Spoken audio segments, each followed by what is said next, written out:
आप लोग बहुत बढ़िया होंगे और अच्छे से अपनी पेपर की तैयारी कर रहे होंगे। जैसा कि आप लोगों को पता है, आज 10 जनवरी कंप्लीट हो रहा है और उम्मीद करता हूँ आप लोगों की बहुत ही अच्छी प्रिपरेशन चल रही होगी और समय आपके पास बहुत ही कम बचा हुआ, धीरे धीरे समय जो है वो भी कम होता जा रहा है। तो उम्मीद करता हूँ आप लोग अच्छे से पढ़ाई कर रहे होंगे। तो जैसा कि आप लोगों को पता है स्टूडेंट्स, हम लोग क्लास 10th के मैथ के PYQ क्वेश्चन पेपर सॉल्व कर रहे हैं। आज ये हमारा 10वां सेट है जो हम लोग सॉल्व कर रहे हैं, जिसमें हम लोग part 2 section B and C solve करेंगे। और ये 2024 का क्वेश्चन पेपर है, स्टैंडर्ड मैथ वालों के लिए है, CBSE बोर्ड क्लास 10th। और हम लोग इसमें जो है हम लोग स्टैंडर्ड और बेसिक दोनों के पेपर सॉल्व कर रहे हैं। 10 सेट सॉल्व करवा चुके हैं आप लोगों के। अगर आप लोगों ने वो वीडियोस नहीं देखी तो पूरा प्लेलिस्ट में आपको मिल जाएगा, जाकर के आप सभी वीडियोस देख सकते हैं। आपकी बहुत ही अच्छी प्रिपरेशन हो जाएगी, आपको अलग से क्वेश्चन पेपर खरीदने की जरूरत नहीं पड़ेगी। आपको सोल्यूशन, क्वेश्चन पेपर, सारी चीज़ें आपको परफेक्टली मिल जा रही हैं, ठीक है। और अगर अभी तक आप लोगों ने चैनल को सब्सक्राइब नहीं किया तो प्लीज़ इसे सब्सक्राइब करके हेल्प करें, ठीक है, ताकि हमारा भी मोटिवेशन आए। बहुत ही अच्छा लगता है आप जब सभी लोग हेल्प करते हो हमारा, ठीक है। तो चलिए स्टार्ट करते हैं अपने क्वेश्चंस के साथ में। आज हम लोग सेक्शन बी और सी के क्वेश्चन सॉल्व करेंगे, ठीक। तो यहाँ पर सबसे पहले जो आपका फेमस क्वेश्चन है, जो अक्सर पूछा ही जाता है, वो आपके सामने है यहाँ पर, ठीक है। ये क्वेश्चन अक्सर पूछा जाता है आप लोगों से।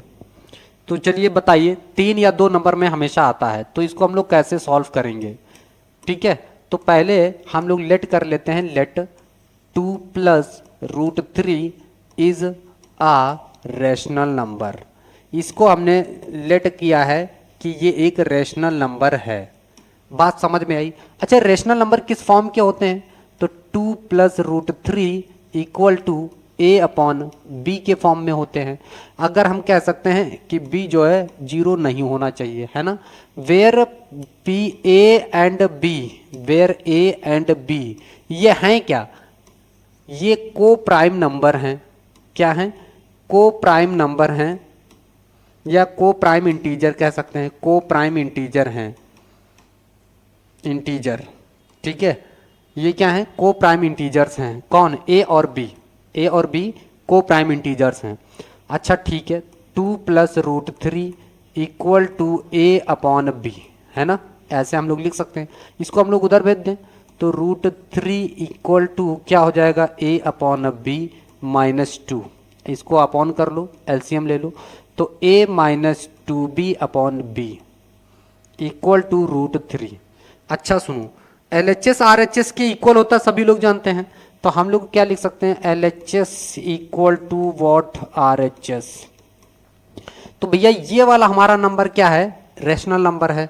तो हम लोग क्या कह सकते हैं कि भाई a - 2b/b is a rational number, is a rational number, is a rational number. समझ में आया क्या बेटा? a - 2b/b क्या है? एक रैशनल नंबर है। अगर ये रैशनल नंबर है, दिख रहा है ना आप लोग को, अगर ये रैशनल नंबर है तो भाई ऑब्वियस ही बात है √3 भी एक रैशनल नंबर है। तो हम कह सकते हैं √3 is also rational, is also rational number. इसको RN में लिख दे रहा हूं ना, RN मतलब रैशनल नंबर। तो हैंस रूट क्या कह सकते हैं कि 2 + √3 is a rational number, is a rational number. इसको मैं शॉर्ट में लिख दे रहा हूं RN, ठीक है, रैशनल नंबर। तो ये क्या हो गया? रैशनल नंबर हो गया। बट यहां पर आपको क्या दिया गया? But √3 is an irrational number given, is an irrational number given, irrational number. तो ये जब इरेशनल है, ठीक है, तो ऐसा क्यों हुआ? यह हमारी रॉन्ग अजम्पशंस के कारण हुआ है। This contradiction arisen from our wrong assumptions, our wrong assumptions। तो रॉन्ग assumptions, ये हमने जो रॉन्ग assumptions किया है इसकी वजह से ऐसा हुआ है। तो हम कह सकते हैं hence 2 + √3 2 plus root 3 is an irrational number, is an irrational number, is an irrational number. तो हम क्या कह सकते हैं कि 2 प्लस रूट 3 क्या है, एक इरेशनल नंबर है। तो भैया इतनी इंफॉर्मेशन आपको यहां पर देनी है और यहां से आपको मिल जाते हैं 2 या 3 नंबर में हमेशा यह क्वेश्चन पूछा जाता है, 2 या 3 नंबर का। तो ये आपके सेव नंबर हो जाते हैं और रट के आता है, बेसिक और मैथ स्टैंडर्ड दोनों में ये 3 नंबर या 2 नंबर में पूछ लेता है फटाक से। बात समझ में आई? तो यहां तो ये 2 नंबर में है, कभी कभी 3 नंबर में भी आ जाता है। बहुत सिंपल है, नंबर लेना कोई बहुत बड़ी बात नहीं है। कुछ ऐसे क्वेश्चंस हैं ना जो अक्सर पूछे जाते हैं, तो उनको तो आप लोग तैयार कर ही सकते हो ना। चलिए बढ़ते हैं अपने अगले क्वेश्चन की तरफ। यहां पे क्वेश्चन में क्या दिया गया है देखिए, अरे सुनिए, यहां पे क्वेश्चन में दिया गया है कि 4 cot square 45 minus sec square 60 plus sine square 60 plus P equal to 3/4। बात समझ में आई? 4 इंटू कॉट स्क्वायर 45 की वैल्यू 1 होती है, 1 का स्क्वायर, सेक 30 कॉस का उल्टा होता है तो 2 आता है, 2 का होल स्क्वायर, प्लस साइन 60 की वैल्यू √3/2 का होल स्क्वायर, ठीक, प्लस पी इक्वल टू 3/4। ये हो गया। अच्छा ये तो 4 हो गया, ये भी 4 हो जाएगा, प्लस 3/4 हो गया, प्लस पी इक्वल टू कितना 3/4 हो गया। ये 4 प्लस 4 से खत्म हो जाएगा, ठीक।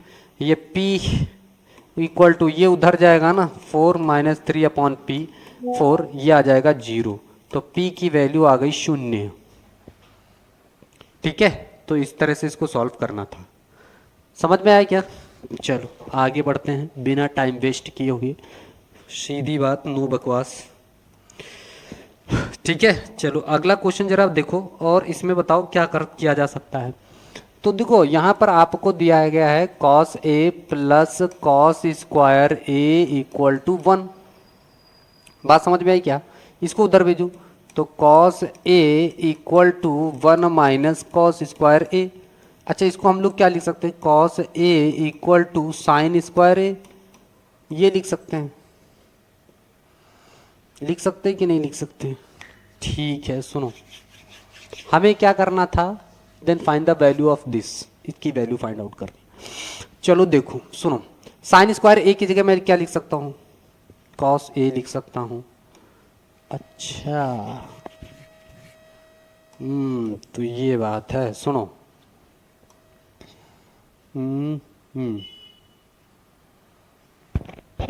ठीक है, चलो देखो साइन स्क्वायर ए, तो साइन स्क्वायर ए प्लस, ठीक है, साइन की पावर 4 है, इसको हम लोग लिख सकते हैं साइन स्क्वायर ए का होल स्क्वायर, ऐसे लिख सकते हैं। तो साइन स्क्वायर ए प्लस, यहाँ से हमारे पास आ जाता है, यहाँ पर क्या, साइन स्क्वायर ए की जगह कॉस लिख देंगे तो कॉस ए का होल स्क्वायर। तो भैया sine square A plus cos square A हो गया। ये हमें इसी की तो वैल्यू फाइंड आउट करनी थी ना इसकी, तो भैया इसकी वैल्यू आ जाएगी 1, यही आपका आंसर हो जाएगा। कितना हो जाएगा 1? नहीं समझे, नहीं समझे? अरे बेटा देखो, यहाँ से मैंने cos A plus cos square A equal to 1, ये गिवन है, इसकी वैल्यू हमें फाइंड आउट करनी थी। किसकी? इसकी, कि भैया साइन स्क्वायर ए है ना प्लस साइन की पावर 4a, साइन की पावर 4a, इसकी वैल्यू निकालनी थी। तो मैंने कहा यहाँ से इसकी वैल्यू निकाली, 1 माइनस कॉस स्क्वायर ए क्या होता है, साइन स्क्वायर ए होता है। ठीक है, ये वैल्यू हो गई, इसी की मैंने मदद ले ली। यहाँ पर साइन स्क्वायर ए की, साइन स्क्वायर ए ऐसा ही लिखा है, इसको मैंने क्या लिख लिया, साइन स्क्वायर ए, साइन की पावर 4 को है ना, साइन स्क्वायर ए का होल स्क्वायर। अच्छा इसको मैं क्या लिख सकता हूँ, कॉस लिख सकता हूँ, कॉस लिख दिया, कॉस का स्क्वायर कॉस स्क्वायर, तो साइन स्क्वायर ए, यहाँ ए लिख दो, sine square A plus cos square A equal to 1 होता, तो यही तो आ गया ना, यही तो निकालना था। स्क्रीनशॉट लो, आगे बढ़ते हैं। ठीक है, अगला क्वेश्चन देखो, यहाँ पर अगला जो क्वेश्चन है, ठीक है ना, तो अगला क्वेश्चन में क्या कह रहा है, so that the points -2, 3 and 8, 3 and 6, 7 are the vertices of right angle triangle, है ना।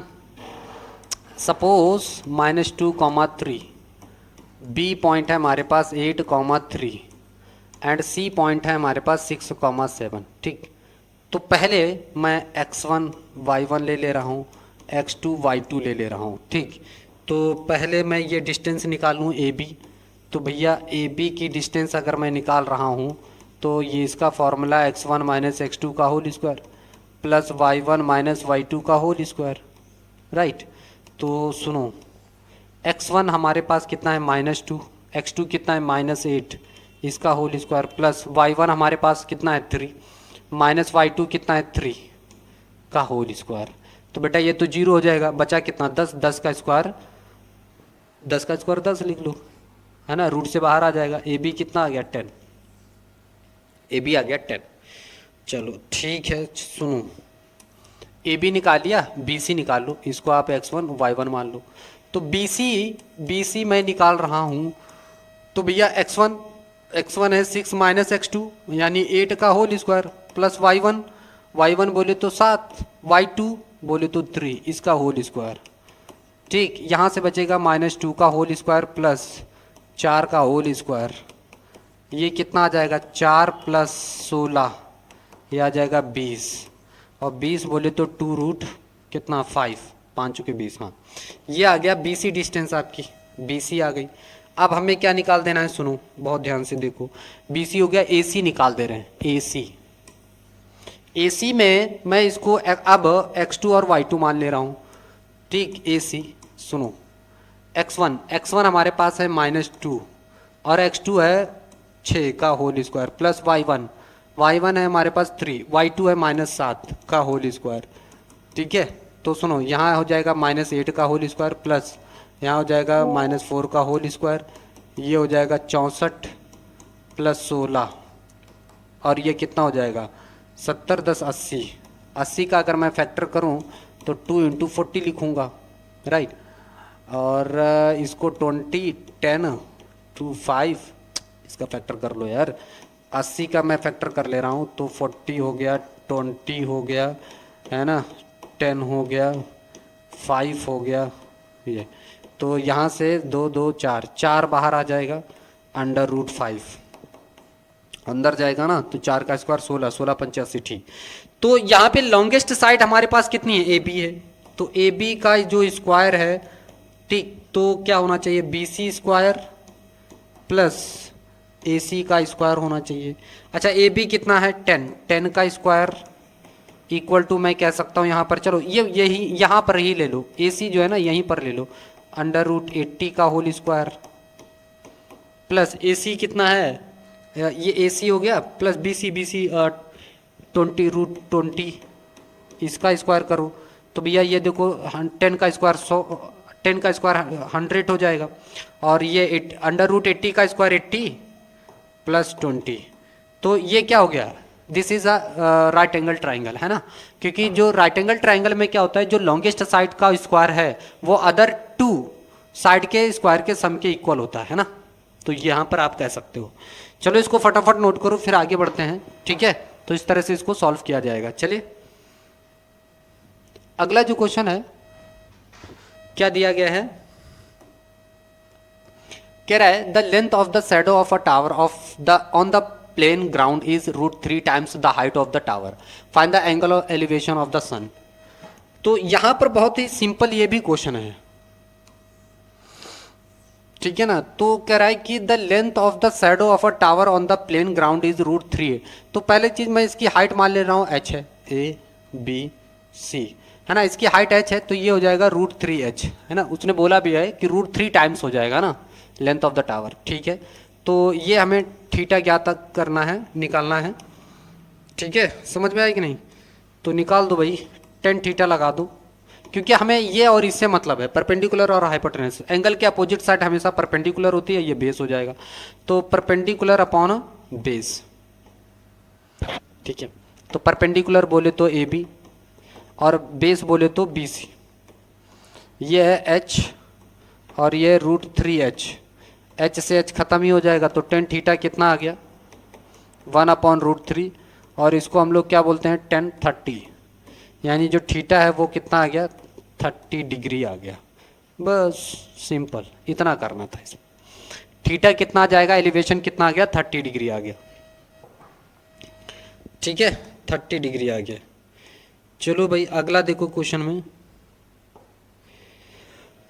अगला क्वेश्चन में देखो कह रहा है the angle of elevation of the top of a tower from a point on the ground which is 30 metre away from the foot of the tower.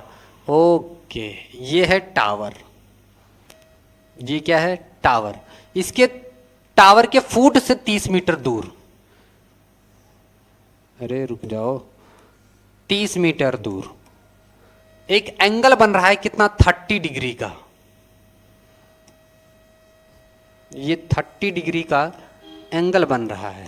ठीक, तो क्या कर रहा है, find the height of the tower, tower की height निकालनी है।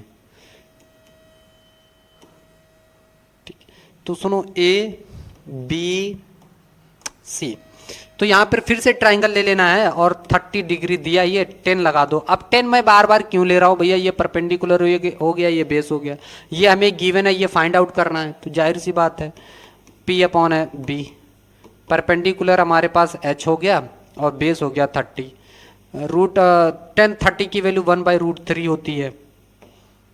ठीक है, तो ये हो जाएगा H अपॉन 30, ये ऊपर जाएगा है ना, तो H इक्वल टू क्या हो जाएगा 30 अपॉन √3।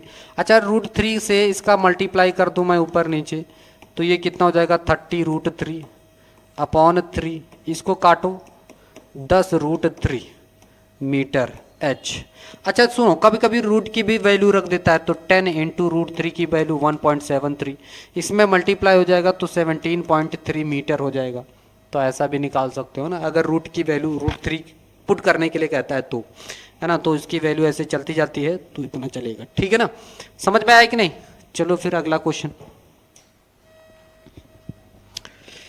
तो यहाँ पे क्या हमें निकालना है, then find the measure of BOC।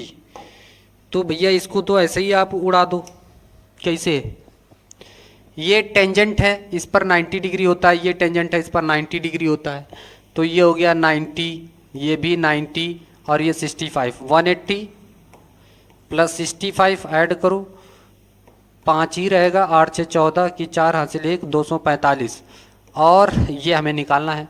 तो ये क्या है, क्वाड्रिलेटरल है ना, ABCO क्या है, क्वाड्रिलेटरल है, क्वाड्रिलेटरल के चारों एंगल का सम 360 होता है, तो 360 में से इसको माइनस कर दो 245 को, है ना, तो कितना आ जाएगा, 10 में से 5 जाएगा 5 बचेगा, 5 में से 4 जाएगा 1 बचेगा, और ये 115 डिग्री आ जाएगा, 115 डिग्री ये आंसर आ जाएगा, या अपोजिट एंगल का सम 180 डिग्री। खैर यहाँ पर आप इतना याद रखो 115 डिग्री आ जाएगा। कैसे, क्वाड्रिलेटरल सम प्रॉपर्टी लगा दिया। ठीक है ना, अगला क्वेश्चन देखो, find the prime factorisation of LCM of the numbers and ये also find the HCF of the two numbers is. ठीक है, कैसे किया जाएगा, तो ये तो आपका बहुत ही बच्चों वाला एक, देखो मैं बता रहा हूँ, इसका फैक्टराइजेशन कर देना है 8180 को भैया 2 से कर लो, 2 9 जा 18 0, 2 9 जा 18 0, 2 से करो 2 4 जा 8, 2 5 जा 10, 2 4 जा 8, 2 5 जा 10, 45 45। अब ये किससे जाएगा, 5 4 9, 5 14 4 18, 3 से जाएगा, 3 एकम 3, 3 पची 15, 3 एकम 3, 3 पची 15। ठीक, अब किससे जाएगा, 5 और 1 6, 5 11 और 1 12, 3 से जाएगा, 3 पची 15 0, 3 पची 15। ठीक है, फिर से ये किससे जाएगा, 5 से ही जाएगा, तो 5 एकम 5 0, 5 एकम 5, 101 101 के ही टेबल से जाएगा। ठीक, ये हो गया इसका फैक्टराइजेशन। 75 75 75, अब ये 75 75 क्या है, 75 75 बोलो, हाँ देखो इधर, 75 75, 7 5 12, 5 17, 7 19, मतलब केवल 5 से ही कटेगा, 5 से 5 एकम 5 55 25, 5 5 जा ऐसा, 5 एकम 5 55 25, फिर 5 एकम 5 55 25, 5 3 15, 5 से ही जाएगा, 5 3 15 0, 5 3 15, 3 से कर लो, 3 1 जा 3 0, 3 1 जा 3, फिर से 1 0 1। अच्छा, इनमें जो है एचसीएफ की अगर मैं बात करूं देखो 5 इंटू 5 इंटू 3 इंटू 101, ठीक, ये इसका फैक्टर हो गया। इसका अगर मैं बात करूं तो 2 इंटू 2 इंटू एक 5 है ना, एक 5 लिख लो, इंटू फिर 3 लिख लो, इंटू 3 लिख लो, इंटू 101 लिख लो। तो भैया अगर मैं इनमें कॉमन देखूं तो एक 5 ये कॉमन आ जाएगा, एक 3 ये कॉमन आ जाएगा, एक ये आ जाएगा। यानी एचसीएफ की मैं बात करूं तो 101 इंटू 3 इंटू 5, ठीक है, ये एचसीएफ आ जाएगा इसमें। समझ में आ रहा है? तो कितना हो जा रहा है एचसीएफ? 5 3 15, 101 15, 15 एकम 15 की 5 यहाँ से ले 1 यानी 15 ही लिखा जाएगा, 15 एकम 15, ये इसका एचसीएफ आ जाएगा 1515, इसका 15। देखो ना दोनों ही इसमें बैठा रहे हैं ये, तो ऐसा ही आ गया। एचसीएफ कितना आ गया? 1515। अच्छा सुनो, हमें इसका एलसीएम भी फाइंड आउट करना है, एलसीएम।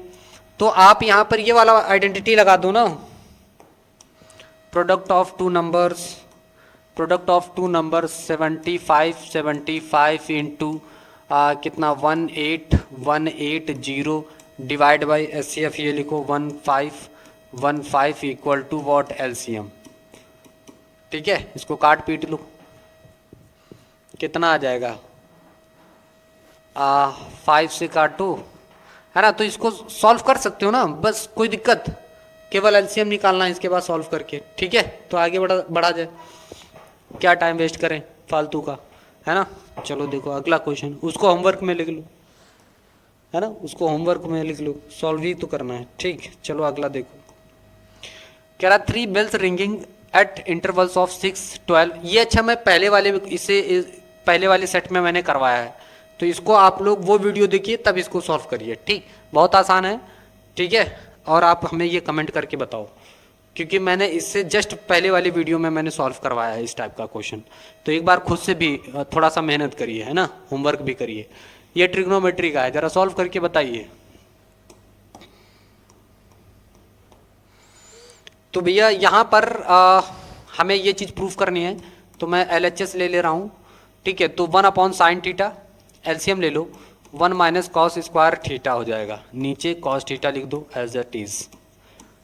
ठीक, इसका भी ले लो, 1 माइनस साइन स्क्वायर थीटा हो जाएगा, अरे एलसीएम ले लिया और कुछ नहीं किया, साइन थीटा। इसको मैं लिखूंगा sine square theta upon cos theta, इसको मैं लिखूंगा cos square theta upon sine theta. ये इससे खत्म होगा, ये इससे खत्म होगा, तो बचेगा हमारे पास ऊपर साइन थीटा और नीचे बचेगा हमारे पास कॉस थीटा। ठीक है, इतना मैंने इसको लेकर के प्रूफ किया है। अब मैं इसको भी ले रहा हूँ, सुनो, यहाँ पर मैं लिखूंगा RHS लेकर के भी मैं सॉल्व कर रहा हूँ, sine theta upon cos theta plus cos theta upon sine theta, कोई दिक्कत नहीं, एलसीएम ले लो, तो ये हो जाएगा, ये इसके साथ मल्टीप्लाई हो जाएगा तो साइन स्क्वायर थीटा हो जाएगा, प्लस इसके साथ मल्टीप्लाई हो जाएगी तो कॉस स्क्वायर थीटा, नीचे sine theta into cos theta हो जाएगा। अच्छा, ये पलट के ऊपर चला जाएगा, है ना, तो ये क्या हो जाएगा? Sine theta into cos theta, नीचे कितना हो जाएगा? इसकी वैल्यू 1। तो यही फिर से LHS हमारा जो है RHS के बराबर आ गया, ये RHS है, ये हमारा LHS है, LHS। तो LHS RHS हमारे दोनों बराबर हो गए, यही प्रूफ करना था, खत्म हो गया। स्क्रीनशॉट ले लो, समझ आया क्या? अगला क्वेश्चन यहां पर दिया गया है,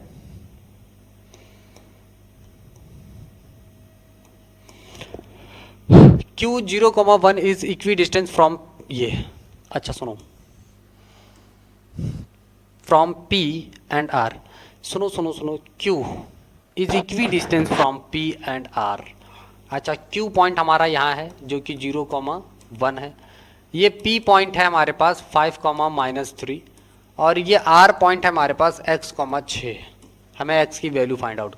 अच्छा, PQ बराबर है यहाँ पर QR के, तो पहले तो हमें PQ डिस्टेंस निकालनी है, ये है x1 y1, इसको आप x2 y2 ले लो। ठीक है, तो डिस्टेंस फार्मूला लगाना है और क्या, PQ इक्वल टू x1 यानी 5 माइनस x2 0 का whole square plus y1 minus 3 minus y2 1 का होल स्क्वायर। ठीक, तो इसका कितना हो जाएगा 25 और इसका 3 और 1 4 का होल स्क्वायर 16, यहाँ हो जाएगा 16। 36 10 41 ये हो जाएगा पी क्यू। अच्छा पी क्यू स्क्वायर कितना हो जाएगा 41, ये आ जाएगा इसका। अब सुनो हमें इसका निकाल देना है क्यू आर। ठीक, तो x2 y2 तो ये है ही है, x1 y1 इसको आप ले लो। x1 कितना है हमारे पास x माइनस x2 0 का होल स्क्वायर प्लस y1 हमारे पास कितना है 6 माइनस y2 1 का होल स्क्वायर। यहाँ आ जाएगा हमारे पास x स्क्वायर प्लस 25, इसका स्क्वायर कर लो, क्यू आर का स्क्वायर कितना हो जाएगा x स्क्वायर प्लस 25। अच्छा ये दोनों बराबर ही है ना, ये दोनों बराबर ही हैं, इसका स्क्वायर दोनों बराबर हैं, तो ये 41 equal to X square plus 25, ये इधर आ जाएगा तो कितना बचेगा 16 इक्वल टू एक्स स्क्वायर, ये plus minus X equal to plus minus कितना रूट ले लो इसका प्लस माइनस 4, एक्स की वैल्यू प्लस माइनस 4 आ जाएगी। ठीक है ना, तो ये एक्स की वैल्यू हमें फाइंड आउट करना था। ठीक है, तो एक्स इक्वल टू 4 ले सकते हो क्योंकि डिस्टेंस है। ठीक, चलो अगला क्वेश्चन देखते हैं हम लोग। सुनो आ जाओ यार। हाँ, अगला क्वेश्चन यहाँ पर क्या दिया गया, a car has 2 sweepers which do not overlap, each wiper has a blade of length 21 centimetre, ये रेडियस का काम करेगी 21 centimetre, sweeping through an angle of theta equal to 120 degree, find the total area cleaned. तो यहाँ पर आप ये theta upon 360 into pi R square ये वाला फॉर्मूला लगा दो, पाई आर स्क्वायर है ना, ये थीटा कितना है 120 है अपॉन 360 हो गया इंटू पाई की 22/7, आर आप ले लो 21 इंटू 21। ठीक, अच्छा सुनो इसको कैसे सॉल्व करना है, 12 3 36 3 बचेगा, 3 सत्ते 21, इस 7 से इस 7 को ख़त्म कर दो, 22 गुणे 21 हो जाएगा सेंटीमीटर स्क्वायर।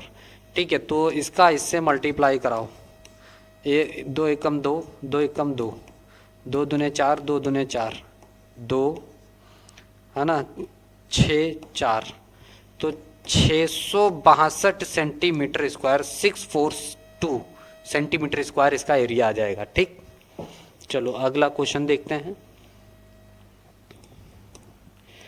अगला क्वेश्चन हमारे पास क्या है सुनो,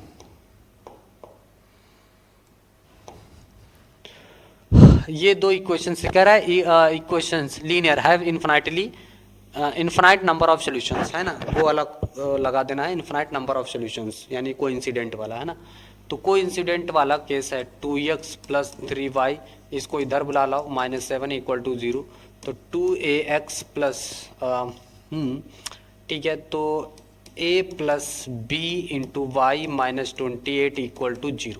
अच्छा सुनो यहाँ से अगर मैं देखूँ a1 की वैल्यू आ जाएगी 2, b1 की वैल्यू आ जाएगी 3 और c1 की वैल्यू -7, a2 की वैल्यू आ जाएगी 2a, b2 की वैल्यू यहाँ आ जाएगी a प्लस b और c2 की वैल्यू यहाँ पर -28 आ जाएगी। ठीक, अच्छा सुनो कंडीशन इन्फिनिटली मेनी सोल्यूशन है तो a1 upon a2 equal to b1 upon b2, ठीक है, और equal to c1 upon c2 हो जाती है infinitely many solution, infinitely many solution. ठीक, अब सुनो इसमें वैल्यू रखो 2/2a, मैं ये b वाली कंडीशन ना लेकर के c1 अपॉन c2 ले रहा हूँ -7 अपॉन -28, तो यहाँ पर क्या हो जाएगा a की वैल्यू हमें निकालना है। ठीक, ये इधर जाएगा तो 2 into 28 upon 7 equal to 2a, 7 चौके 28, तो 4 दूने 8 को 2 से भाग लगाएंगे a की वैल्यू 4 आ जाएगी, a की वैल्यू 4 आ जाएगी। ठीक, इन्फिनिटली मेनी सॉल्यूशंस a की वैल्यू 4, a की वैल्यू 4 है तो b की वैल्यू कितनी आ जाएगी, हाँ b की वैल्यू कितनी आ जाएगी, a और b की वैल्यू हमें फाइंड आउट करनी है, a और b की वैल्यू, a और b की वैल्यू फाइंड आउट करनी है। a की वैल्यू इतनी आ गई तो b की वैल्यू कहाँ से हम निकाल सकते हैं, देखो यहाँ से देखो यहाँ से मैं क्या करता हूँ, ए वन अपॉन ए वन कितना है हमारे पास, सुनो, ए वन है 2, ए2 की वैल्यू कितनी आई है 2a, यानी ये कितना हो जाएगा 8, यहाँ हो गया 8। b1 की वैल्यू चेक करो 3 है, b2 की वैल्यू है यहाँ से a प्लस बी, a की वैल्यू तो हमारे पास ऑलरेडी है 4 प्लस बी, ठीक है ना। तो ये क्रॉस मल्टीप्लाई, ये इधर आएगा तो 8 प्लस 2b हो जाएगा, इसकी इससे मल्टीप्लाई हो जाएगी ना, इधर इसकी मल्टीप्लाई होगी 24 हो जाएगा, इसको उधर भेजो, 2b इक्वल टू कितना हो जाएगा 16, 2 से इसको डिवाइड करो, b की वैल्यू 8, b की वैल्यू भी 8, a की वैल्यू 4, यही आपका आंसर हो जाएगा। चमका कि नहीं चमका? ठीक है, स्क्रीनशॉट लीजिए, बढ़िया क्वेश्चन है, ठीक है, अच्छा क्वेश्चन है। चलिए अगला जो क्वेश्चन है, solve equation for the value of X and Y, आपको इसमें इसी तरह से सॉल्व करना है, तो ये आपका होमवर्क हो गया, ठीक।